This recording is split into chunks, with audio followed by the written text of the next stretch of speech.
Green Bay Packers quarterback Aaron Rodgers has won the Associated Press's NFL Most Valuable Player Award in a landslide. Rodgers received 48 of the 50 votes in balloting done by a nationwide panel of media members who regularly cover the NFL. Rodgers led the NFL in passer rating, throwing 45 touchdowns and just 6 interceptions, in leading the Packers to a 15-1 regular season record. He's the first Packer to be the MVP since Brett Favre concluded a 3-year run in 1997. Rodgers becomes just the latest in a long line of quarterbacks to win the award. Rodgers winning the MVP is not unusual at all because quarterbacks tend to win that award a lot now. The last time it wasn't won by a quarterback was when we had some running backs winning it in the middle of the 1990s. And recently it's been nothing but quarterbacks. You've had Tom Brady win it twice, Peyton Manning who's won it 4 times, Brett Favre's won it 3 times. And now we add to that group Aaron Rodgers, and no one thinks that this will be his only MVP. He's on a very strong team. He's in the prime of his career, and there's no reason to think that Rodgers will fade. He'll probably be a contender for MVP for many years to come. Drew Brees threw for a record 5,476 yards in 2011 and is the Offensive Player of the Year. He completed a record 71.6% of his passes. His record-setting season also got him 2 Most Valuable Player votes. It's not unusual for the Offensive Player of the Year to not be the MVP, even when it's a quarterback, and that has happened twice for Drew Brees. This year, he won the Offensive Player of the Year award, even though Aaron Rodgers won the MVP. The reason Brees won that award is very simple.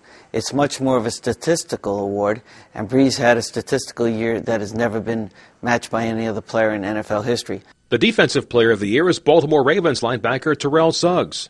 Suggs had 70 tackles, including 14 sacks. He also forced 7 fumbles and had 2 interceptions for the Ravens, which allowed the 3rd fewest points in the NFL. And I think the measure of Terrell Suggs is pretty simple. Suggs is the most feared player on a defense that includes Ray Lewis and Ed Reed. Carolina Panthers quarterback Cam Newton takes home Offensive Rookie of the Year honors. He is the 2nd straight #1 overall pick to win the award. Rams quarterback Sam Bradford won it last season. Newton set an NFL record for rushing touchdowns by a quarterback with 14 and became the first player in league history to throw for 4,000 yards and rush for 500.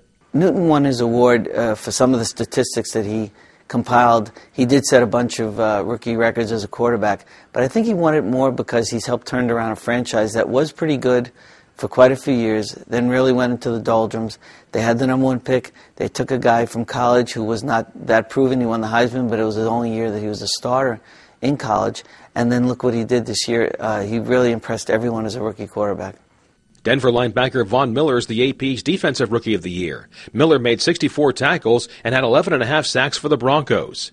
Jim Harbaugh got the San Francisco 49ers back into the playoffs in his first season on the sidelines and is the AP's Coach of the Year. Harbaugh led San Francisco to a 13-3 record and the NFC Championship game.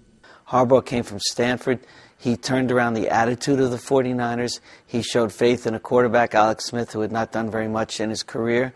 And he built a defense that was the most feared and the most statistically sound defense in the league. Detroit Lions quarterback Matthew Stafford is the AP's NFL Comeback Player of the Year. The former #1 overall pick enjoyed his first full healthy season as a pro and threw for more than 5,000 yards. He is the first Lions player and 4th quarterback to win the award since its inception in 1998. John Klobuchar, The Associated Press.